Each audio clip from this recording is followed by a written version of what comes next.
Bismillahirrahmanirrahim. Assalamualaikum warahmatullahi wabarakatuh. Alhamdulillah rabbil alamin wassalatu wassalamu ala sayyidil mursalin wa ala alihi washabihi wa man ittaba'a bismillahin amma ba'd. Rekan-rekan sekalian, masih melanjutkan pada sesi kita, yaitu pada konsep umum akad dalam fikih. Masih dalam pertemuan kedua, maka kita akan bahas pada poin yang terakhir, yaitu terkait tentang taqabud dan juga fasakh dan intisab. Secara singkat saja. Kita akan bahas terkait tentang taqabud. Apa sih taqabud itu? Maka dari kata-kata qabada, yak begitu, taqabud. Maksudnya apa? Penerimaan barang.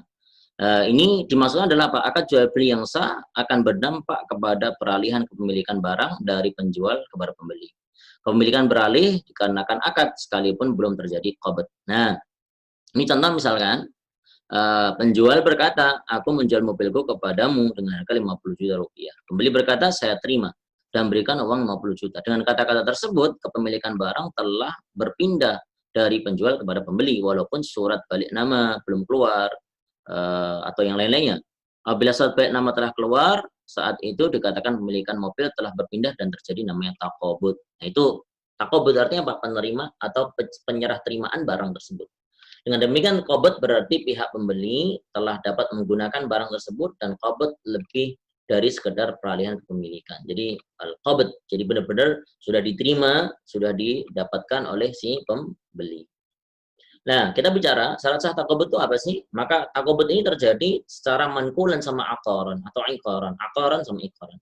Taqabud secara iqaran atau aqaran ini apa? Penyerahan atau pemindahan kepemilikan secara maknawi, yaitu dengan mempersilahkan antara satu pihak pada pihak yang lain untuk memanfaatkannya atau menggunakan barang tersebut. Contoh misalkan menyewakan rumah. Ya ketika menyewakan rumah, nggak bisa dipindahkan dengan tanda kutip diserahkan dengan tangannya, nggak bisa. Tapi misalkan dengan kuncinya atau sebagainya, maka dengan menempati rumah tersebut, maka sudah terjadi namanya taqabud, yaitu benar-benar sudah tanda kutip bisa mendapat kemanfaatan dari barang tersebut. Yang kedua, taqabud secara mankulan, artinya apa? Penyerahan kepemilikan secara nyata, secara berpindahan, seperti halnya jual beli gandum dengan takaran yang sesuai dan diserahkan. Jual beli mobil dengan menyerahkan kunci dan mengendarainya. Artinya memang benar-benar manqul, berpindah satu ke yang lain. Nah, pengaruh taqabud dalam akad itu apa? Maka taqabud setidaknya memiliki dua pengaruh terhadap akad. Pertama apa? Kewenangan menggunakan barang. Kalau sudah terjadi taqabud, maka boleh untuk menggunakan barangnya. Seperti menjualnya kembali. Nah, maka kalau sudah terjadi taqabud, maka boleh untuk menjual kembali. Dan tidak sah seorang membeli barang kemudian dia menjual kembali sebelum terjadi namanya qabd. Nah, ini dia. Maka dalam satu hadis dinyatakan An Hakim bin Hazam radhiyallahu anhu qala qultu ya Rasulullah inni ashtari buyu'an fama yahillu li minha wa ma yuharrimu alayya. Terus faqala ya ibna akhi idza ishtara syai'an fala tabi'hu hatta taqbidahu rawahu Ahmad. Ini dari Hakim bin Hizam menyatakan sahabat, yaitu aku bertanya kepada Rasulullah, jual beli apakah yang diharamkan dan dihalalkan? Jadi apa yang dihalalkan dan diharamkan atas diriku itu? Maka beliau bersabda, hai keponakan, hai ibnu akhi, yaitu keponakanku, bila engkau membeli barang, idza ishtara syai'an, maka apa? Fala tabi'hu, jangan kau jual hatta taqbidahu, sampai engkau terjadi serah terima. Sampai sehingga engkau menerimanya dengan tanda kutip sempurna, rawahu Ahmad. Itu yang pertama. Yang kedua apa? Tanggung jawab barang berpindah dari pihak penjual kepada pembeli. Kalau sudah kepemilikannya berpindah, kewenangan menggunakan barang sudah berpindah, maka tanggung jawabnya pun juga berpindah. Maka jikalau barang lenyap setelah terjadi transaksi jual beli atau sebelum terjadi qabd, maka barang berada dalam tanggungan pemilik. Tapi kalau sudah selesai, maka tentunya di tangan penjual atau tangan pembeli, maaf pembeli. Nah, itu dia. Jadi kalau di sini ada kasus, di sini dalam tanggungan pihak penjual karena barang masih dalam garansi, kecuali sebab lenyapnya oleh si pembeli. Ini juga menjadi kasus. Tata cara taqabud ini beda-beda sesuai dengan uruf. Tata caranya bagaimana? Maka penentuan cara qabud merujuk kepada kebiasaan yang berlaku, namanya uruf. Kebiasaannya, tradisinya bagaimana? Caranya berbeda berdasarkan jenis barangnya. Contoh, qabud properti seperti rumah dan tanah, maka dengan cara memberikan kesempatan kepada pembeli untuk menempatinya. Ya sudah dipersilahkan untuk menempati, diberikan kuncinya, ada surat-surat dan sebagainya.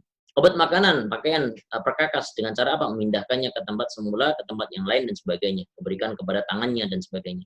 Terus qabd emas, perak, permata, cara mengambilnya dengan tangan dan menyimpannya atau menggunakannya. Qabd uang, cara memegangnya dengan tangan dan dibukukan dalam transaksi atau pencatatan lain seperti rekening bank dan sebagainya.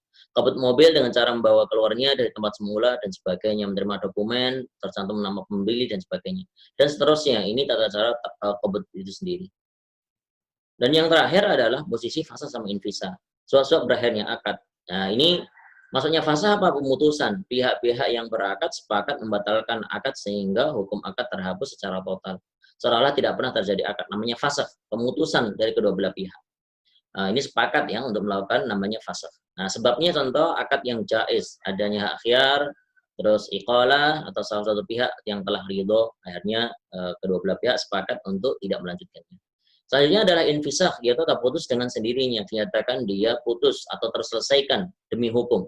Pembatalan akad karena sebab alami atau darurat. Ini juga seperti itu. Misalkan selesainya masa akad kontrak, maka terjadi infisah. Karena selesai akad kontrak, misalkan jual beli telah terselesaikan, maka sudah terputus infisah. Akad tidak mungkin dilanjutkan, misalkan barangnya rusak sebelum diserah terimakan, maka terjadi infisah. Pelaku akad meninggal dan akadnya yang dilakukan itu fasik, seperti itu. Jadi ini sebab terjadinya akad itu berakhir. Saya kira cukup rekan-rekan, Allah alam bisawab. Nanti kita akan diskusikan lebih lengkap di perkuliahan kita sinkronus. Saya kira cukup. Semoga Allah SWT memberikan kemudahan dalam memahami. Aku qouli hadza. Assalamualaikum warahmatullahi wabarakatuh.